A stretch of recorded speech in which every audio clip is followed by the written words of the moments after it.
ጽንስ ያስወረዳችሁ ከሰይጣን በተማሩት ትምህርት ከሴቶች ማህፀን ጽንስን አወጡ።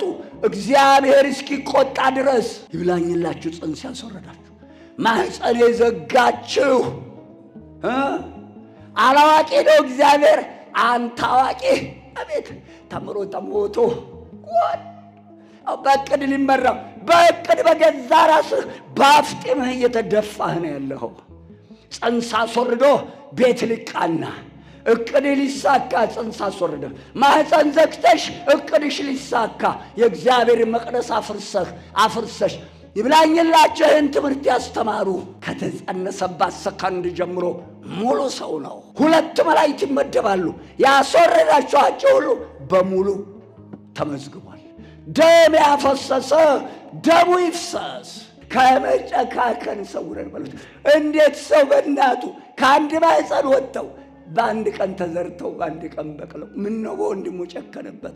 ኧረ መድኃኔዓለም ክርስቶስ ከመጨካከን ሰውረን።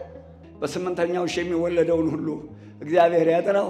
እድሜ ለቻይና ላስቲክ ገና ብቅ ሲል ላስቲኩን ታጎርሰዋለች። ላስቲኩን ያኝካል። በስማም እንኳን ትሉበታላችሁ። ኧረ ስለ ወዳሊት አምላክ እንደ የተወሰነ ጊዜ እንኳን አጥቡጡት። ኧረ ተው የሚየወዟ ጠረኗ እኮ ይጠቅማል። የእናቴ ልጅ ደግነቱ ይተላለፍበታል እኮ የእናቴ ልጅ።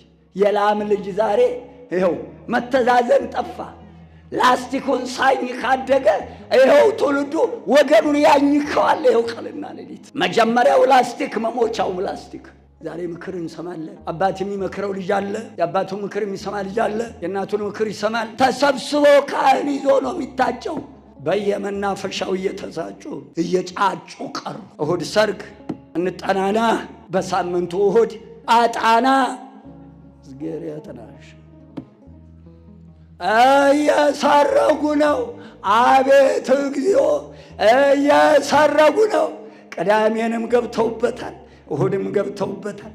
ቅዳሜ ሰርግ፣ ግንቦት ሰርግ ደርጋ መጣ፣ እኛም ገባንበት።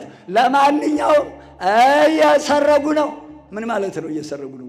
ዛብሮ ከቻሉም 3-4ቱን አስጨንግፈው ጥሩ በሕይወት ሊኖር እናት አባትን በድንግልና ክብረሽ ውጭ። አይ ጉድ እናቶቼ ልጄ ከማለት ሰውረኝ፣ ከልጅ መከራ ሰውረኝ እያላችሁ አልቅሱ። ልጆች ያላችሁ ሰዎች ልዑል እግዚአብሔር ሰውን በመልኩ ፈጥሮታልና የእናቴ ልጅ በተጸነሰ በ40 ቀኑ ሙሉ እጁ፣ እግሩ፣ ሰውነቱ፣ ጆሮ፣ ሁለመናው ሰው መሆኑ የሚለየው በ40 ቀኑ። ይብላኝላችሁ ጽንሱን ያስወረዳችሁ ያፈረሳችሁ ወጣም ወረደ የሚገባ የሚጠቀምበት የለም እንጂ ንስሐ የእግዚአብሔር ንስሐ የሕይወቷ የታደለ ይታጠብብሽ። እናት ያዘነችባችሁ፣ አባት ያዘነባችሁ፣ ቤተ ክርስቲያንም እናት ናት። ቤተ ክርስቲያን ያዘነችባችሁ የእናቴ ልጅ ሀገርም እናት ናት። ባዶ እግሩን ያስተማረህን ወገንህን ጥለህ የበለጸገ ሀገር እየናፈቀህ ልበነጭ አድርገነዋል ትውልዱን።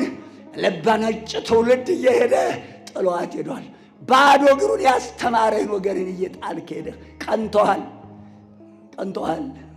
ያዝ ሂድ። አሁንም ሕያው እግዚአብሔርን አትመለስም።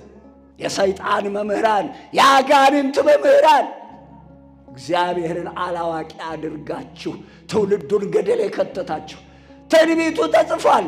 የእግዚአብሔርን ሀገር እንደ አትክልተኛ ጎጆ አደረጋችኋል። አትክልቱን የሚፈልገውን ቦታ ሲደርስ ወደ ፍርስርስ አርጓት ሄደ።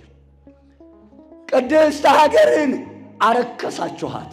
መኖሪያ ከተሞቻችሁ የፍርስራሽ ክምር ይሆናሉ።